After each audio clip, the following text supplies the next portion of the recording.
कि जेलवे में भइल जे कर अरे जनमा सुनले हो खबर ए जादू जी के नाम। ये गीत कैसन प्रभाव रहल कि हर समाज में हम कोनो भी समाज में जाएं, चाहे बाबू साहब के समाज होके, जादव जी को होके, पासवान जी के होके, सब लोग बड़ा श्रद्धा से गीत हमसे गवावे। और ये गीत जब हम थाईलैंड प्रोग्राम में गए तो ये गीत ओह थाईलैंड बैंकॉक के हर एक मंदिर पर जन्माष्टमी के दिन बाजत सुनने दिल गदगद हो गए।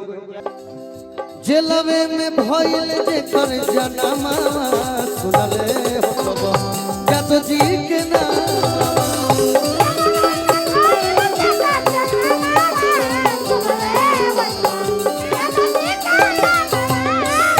जेलवे में भइल जे कर जनमा सुनले हो खबर जादू जी के